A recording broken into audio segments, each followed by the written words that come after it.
welcome to Surviving Sin City. I'm your host, Tiffany Nielsen, and we are live in Las Vegas. I've got Brian Pfeiffer here with me today. How's it going, Brian? It's good. Thank you for being on the show. I mean, Brian Pfeiffer, he's a big deal here. Surrealnightlife. Well, thank you. That's very nice of you to say. So how are things going? It's going pretty good. You know, this is kind of like the off season in Vegas, November, December. So this is a time we're ramping up for next season, coming up with some new ideas and some concepts to gear up for the upcoming busy season, which pretty much starts in about March.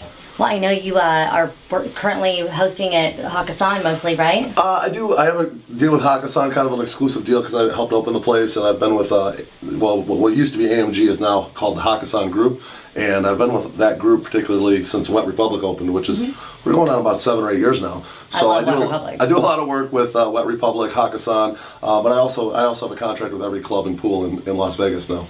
Wow, that's awesome. We'll have to have another discussion about all this and some ideas that I have too. So are you going to be working with Wet Republic this summer?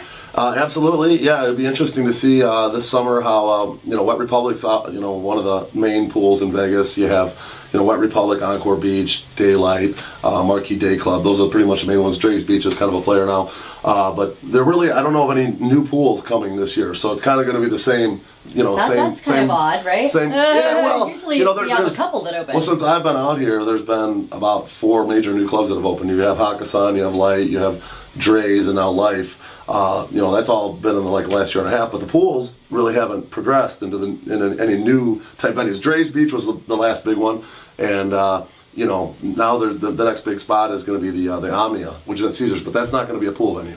So can you tell me a little bit more about that and everyone else about that? Yeah, I mean, from what I know, it's going to be a big player. I hear it's going to be a large club on the scale like an XS or a Hakkasan. I know they're going to do EDM most of the nights.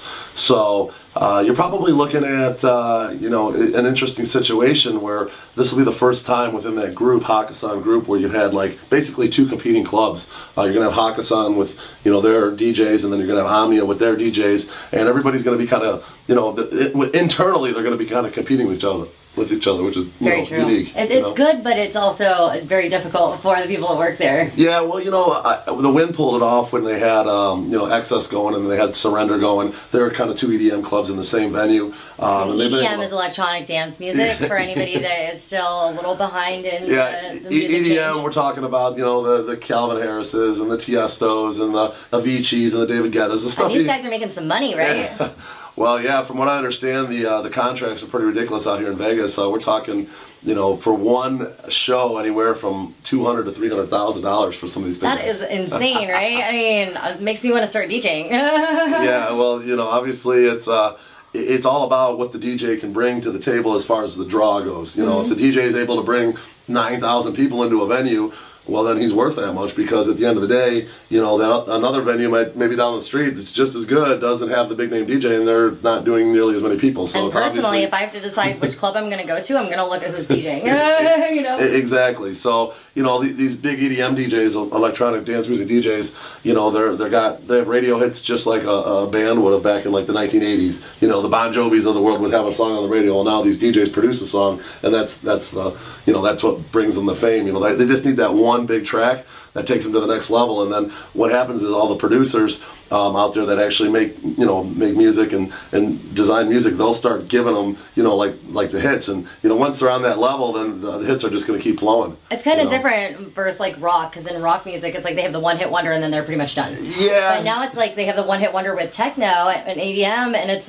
everybody loves it. They want to copy the sound. Everybody wants to do the remix. Yep. It's then it's steady progression. Once you get your first big track, then it opens your career up. Absolutely, yeah. I can think of one DJ in particular. I remember when his one big song, Afrojack, came out, was "Take Over Control." You remember that? Oh yeah. When that came out, I mean, he went from being really a nobody, and within months he was one of the top DJs in the world. Well, it's is he really one of the top DJs in the world, or did he just have one of the top hits in the world? You know, but he's actually come a long way. I've followed Afrojack for probably 4 or 5 years now, and you know, his sets back 3-4 years ago I wasn't real impressed with, but he's gotten a lot better, and I think that probably just comes with the fact that he's kind of had to up his game because he is getting so much money, you know, for these events that he's doing now, and he's got to be really good. You know, you got to perform when you're delivering a $250,000 2-hour set. You know, and I've seen that not happen with some DJs that are getting paid that, and they totally bomb their set, and I'm in shock when it happens, but it does happen. It's crazy. Yeah, when you hear a train wreck from a guy getting that kind of money, it's a little interesting. But you know, sometimes I even wonder if these guys are even DJing. To be honest with you, I mean, I've heard some of these guys over and over again, and I wonder if some of this stuff is maybe just a CD, because it's such a repetitive pattern. Because you know, being out here and being in the scene like we are, you know, some of these guys I'm seeing 30-40 times a year. So I've probably seen Tiesto 40 times this year. So well, you know, we wonder if the pop stars and everything are actually singing the songs. Yeah. We're wondering if they're actually DJing the songs too. I'm not going to go pointy fingers, but you know, let's just say it's a lot of the same songs back to back to back. So you know, you guys have to switch it up. Give us something original. Anyway, so SLS doesn't have a pool, do they? SLS has a pool. It's like I think it's called Foxtail. So Foxtail is a pool there. Yeah, I don't think it's a major player. You know, they have, you know, when it opened, I think they tried to make a big deal out of it, and it really never took off. I don't think someone was going to go out of their way and not go to either like Encore Beach or Wet Republic or Dre's Beach or even Daylight to go over there. It wasn't like, you know, it was such a big deal that people would like change their whole weekend plans to go there. You know what I'm saying? Right. I mean, that's kind of the whole feeling I got with the SLS. I like the club life. I like Foxtail. Sarah's Club's pretty cool, but it's not such a big draw. I feel like when you go to rehab, you have to like prepare for it the night before. You have to be ready for it the next day because you're gonna have a hangover. It's like the draw is just it's a little bit different. I mean, you know, it's really hard for a place like the SLS. I mean, they just did land Steve Angelo, but to get the really big talent like the Aviciis, the Guettas, the Calvin Harrises, those guys are all tied up into long-term contracts with the groups they're with. I think I've heard Avicii's tied up until 2017 with the Wim Group. Yeah. Wow. So we're talking, 5 years that these guys are getting locked up for that long. But locked up with that kind of paycheck for that long? Okay. Yeah. Nobody's complaining on that side of the fence, including the agents, I'm sure. But yeah. So yeah, other than that, that's been one of the newer spots that have opened. Definitely been had some good nights there with some good clients, and people seem to like the venue. I haven't been to the pool yet. Next summer, definitely check it out. They didn't even open up till Labor Day, so that's kind of the tail end of the. I haven't been to Foxtail yet either. Yeah. So I was too busy painting my new set, so I didn't have a chance to and go by the check way, it out. that set looks fantastic. I'm very impressed. Nice work. Thanks. Yeah, it still needs some minor modifications, but we're on our way. I like it. It looks great. So what are you doing for Thanksgiving? We got Thanksgiving coming up. Well, Vegas is not really like a family-oriented city. Okay. Well, you can come to my Thanksgiving. I know you're from Chicago, so yeah. So I believe would like to come to my Thanksgiving. I'm having a big Thanksgiving. Is it going to be party on Thursday? Yeah. Okay, great. I would love to. With gravy, turkey, a little bit. Absolutely. I got invited to an industry Thanksgiving on Wednesday. Thanksgiving weekend is always an interesting weekend in my business, in the promotions and hosting business.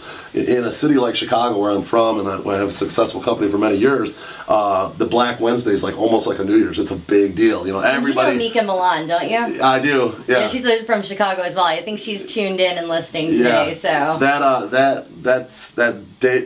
night is like a New Year's. It's like a big deal. Like I can remember back in the mid 2000s, just so excited about Black Wednesday. We do a theme party and making a big deal. But in Vegas, it's not really a tour. It's more of a tourist city, and it's not as big a deal here. Right. So it is. It'll be busy on Wednesday night. People locals and stuff will want to go out, but it's not like it is in other cities. Like I know, like the mid markets of the world, the Black Dallases Friday, they and probably stuff. don't It's a want to big go deal. shop like everywhere else. They're like, let's go to the bar. It's Friday. Everybody's going out Wednesday, then they spend the day with their family hungover Thursday, and then back in the normal weekend. Maybe people that have taken the weekend off are going to Yeah. come to Vegas so that they can celebrate the weekend or something like that. Yeah, I had a few people coming in on Thanksgiving, which I was kind of surprised with, but it's pretty cool. So yeah, it's exciting.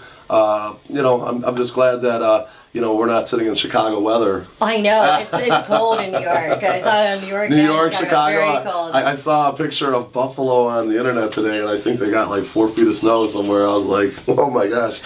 Well, before we get to our next guest, is there any other dates you want to throw out there? Do you have any upcoming events? Or? Well, the biggest thing I wanted to kind of bring up to everyone was I got the new website just getting ready to launch. We're still tweaking out some bugs. The Surrealnightlife.com website is the one that I'd like you guys all to check out when you get a chance. Surrealnightlife.com. Yeah, it's really cool. We're going to be adding a forum to it for Chicago, LA, Las Vegas, and Miami. We're also going to have basically like a presence in every city. So it's going to be a real nice go-to site to like find out what's going on in like all the major markets. I mean, I think the biggest markets as far as parties go are Chicago, Las Vegas, LA, and Miami. So you're going to have it all under one website, and you know, I'm really excited about bringing this to the map. And so, Brian, thank you so much for being a guest on the show. You're welcome. Thank you for having me. And please check out surrealnightlife.com. Thank you. And we'll be back in just a few minutes. More Surviving Sensation.